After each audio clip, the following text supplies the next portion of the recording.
Selamat siang untuk kita semua. Perkenalkan, nama saya Agnes Sinta Rosaliman Bait, kelas A semester 6 Sosiologi dengan NIM 190303032, Fakultas Ilmu Sosial dan Ilmu Politik Universitas Nusa Cendana Kupang. Dalam video kali ini saya akan menjelaskan tentang materi review buku kedua mata kuliah Sosiologi Politik yang berjudul Politik Konstitusional dalam Demokrasi Multinasional oleh Andre, Nicola, Dion, dan Gui. Demokrasi multinasional pada dasarnya adalah komunitas politik yang dipengaruhi oleh banyak gesekan. Negara-negara minoritas dalam demokrasi ini biasanya berusaha untuk meningkatkan atau setidaknya melestarikan otonomi teritorial mereka atau untuk merestrukturisasi hubungan mereka dengan komunitas lain. Di Inggris, semua partai politik utama harus melanjutkan reformasi nasional setelah referendum Skotlandia 2014 tentang kemerdekaan. Politik konstitusional dalam multinasional demokrasi berkaitan dengan apa, bagaimana, dan siapa. Politik konstitusional apakah itu duduk di depan atau di belakang dalam demokrasi multinasional kontemporer biasanya mewakili atau telah mewakili periode penting dalam perkembangan multinegara nasional dan negara minoritas. Keragaman yang dalam dari demokrasi multinasional membentuk konstituen tutorial politik. Keadaan politik yang luar biasa ini adalah terkait dengan klaim terhadap upaya untuk membawa perubahan ke tatanan konstitusional. Politik konstitusional tentu saja tidak terbatas pada demokrasi multinasional. Tatanan konstitusional demokrasi juga berada di bawah tekanan untuk perubahan, terutama selama masa sosial, ekonomi, dan politik yang signifikan. Selanjutnya, terdapat pertanyaan yaitu bagaimana politik konstitusional di demokrasi multinasional terjadi? Konstitusi hubungan Kanada dengan bangsa Métis Iroquois du Bois Kanada itu lahir dalam kompromi antara elit politik. Cetakan prinsip-prinsip di jantung kompromi ini diuraikan dalam negara konstitusi. Sebagai Mahkamah Agung Kanada diadakan di Manitoba, rujukan hak bahasa berkaitan dengan konstitusi suatu negara adalah sebuah pernyataan kehendak rakyat untuk diperintah sesuai dengan prinsip-prinsip tertentu yang dipegang secara fundamental. Selanjutnya adalah menempatkan Métis di lanskap konstitusi Kanada. Métis adalah bangsa pribumi berbeda yang muncul di utara padang rumput Amerika atau yang secara historis disebut Barat Laut. Menyerang kesepakatan di mana janji hak Métis pada tahun 1870 dalam penciptaan Manitoba pada akhirnya adalah hasil kesepakatan antara Métis dan para pemimpin Kanada. Kesepakatan ini tercermin dalam Undang-Undang Manitoba tahun 1870 yang menegaskan penambahan 1/5 provinsi ke Konfederasi Kanada. Melanggar kesepakatan berkaitan dengan penolakan hak Métis yang meskipun mereka tidak dalam kesepakatan yang sempurna di mana Métis dan Kanadia itu pada pemimpin telah menyetujui proses dan kesepakatan yang tercantum dalam Undang-Undang Manitoba. Dua elemen inti dari kesepakatan konstitusional akan menjadi sumber pertengkaran di mana amnesti dan tanah. Mereka yang tinggal di Sungai Merah tidak bisa mendapatkan upaya untuk memenuhi hak dan perlindungan yang telah dijanjikan.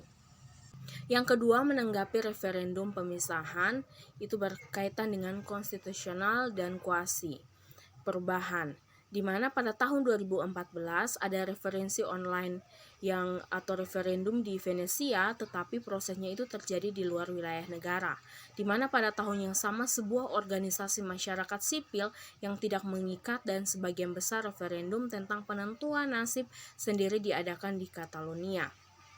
Referendum pemisahan, asimetri kekuasaan, dan perubahan konstitusi dalam sistem plurinasional signifikan dan harapan berkaitan dengan ancaman, di mana di antara faktor terpenting yang mempengaruhi keberhasilan dan kelangsungan hidup negara federal adalah kapasitas mereka untuk menanggapi perubahan dan tantangan yang terkait dengannya. Yang ketiga adalah kemerdekaan tertanam, di mana pemerintah sendiri dan saling ketergantungan dalam gerakan nasional Skotlandia.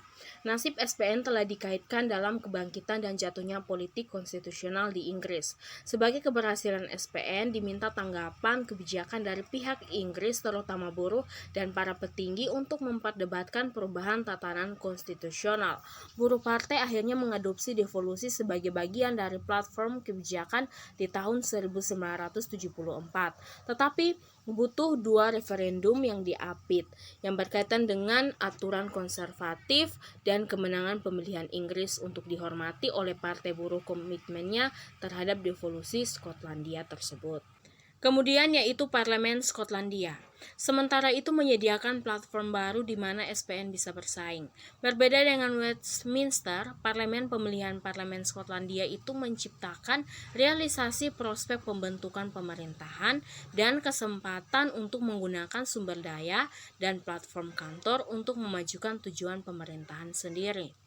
Artikulasi SPN tentang pemerintahannya sendiri dalam tujuan selama 3 fase yang masing-masing ditandai dengan perbedaan posisi geopolitik untuk Inggris.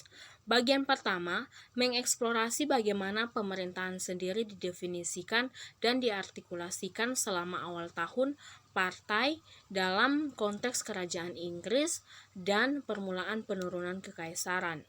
Kedua, memeriksa bagaimana SPN mendefinisikan dan mencari kemerdekaan saat Inggris memperdebatkan hubungannya dengan tetangga Eropanya selama masuknya atau berlarut-larutnya keduanya dalam komunitas dan Uni Eropa. Ketiga adalah mengkaji prospektus kemerdekaan dikembangkan selama kampanye referendum 2014 yang mewakili pertama kali ketika SPN dipaksa untuk mendefinisikan dengan jelas apa artinya oleh kemerdekaan dan bagaimana membayangkan Skotlandia yang merdeka berkaitan dengan hubungan dengan Inggris.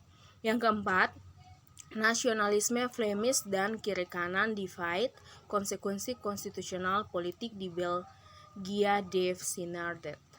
Partai-partai politik yang merundingkan reformasi negara umumnya membuang mayoritas yang dibutuhkan di parlemen. Untuk reformasi konstitusi dalam arti kata yang ketat, mayoritas 2/3 diperlukan dalam Kamar dan Senat yang hanya dapat merevisi pasal-pasal tersebut.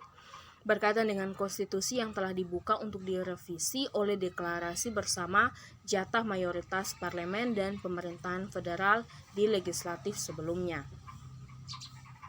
Yang kelima, legitimasi legalitas konstitusional paradoks dalam demokrasi multinasional dan asal-usul konstitusional dari penataan ulang sistem partai subnegara bagian, itu ditulis oleh Jamie Locke.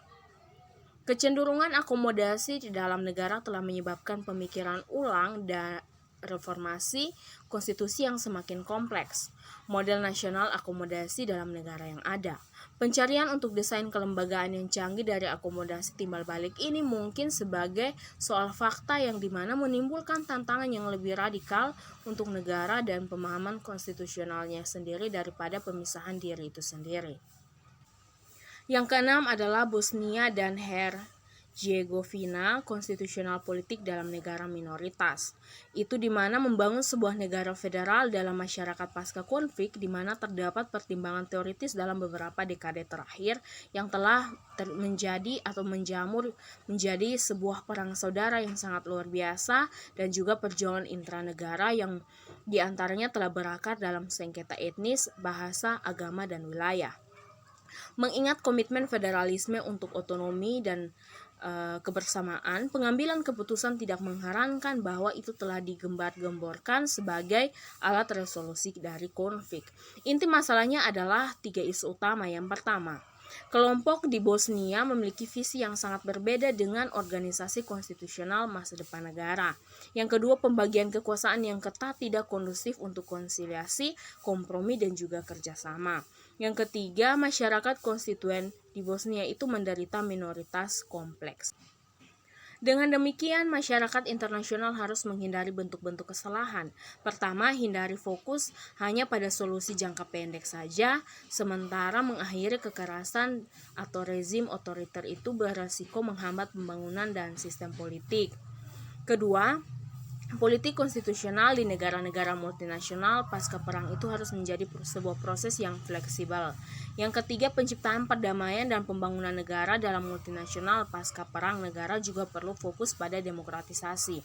Yang keempat, kita seharusnya tidak mengharapkan pengenalan federalisme dan prinsip-prinsip dasar demokrasi akan menyelesaikan semua masalah pasca perang dalam negara multinasional. Akhirnya, seperti yang ditujukan oleh Stephen pada tahun 1999 mengatakan bahwa Amerika Serikat bukanlah yang ideal dalam model yang dilihat ketika membahas mengenai ketentuan federal di multinasional negara-negara pasca perang. Jadi menjelaskan tentang konsep negara-negara yang harus memperhatikan secara baik bagaimana bentuk-bentuk kesalahan yang dapat beresiko buruk terhadap kegiatan politik. Demikianlah hasil video yang sudah saya buat. Semoga video saya dapat bermanfaat. Mohon maaf jika terdapat banyak kesalahan dalam pengucapan dan penyampaian saya. Sekian dan terima kasih.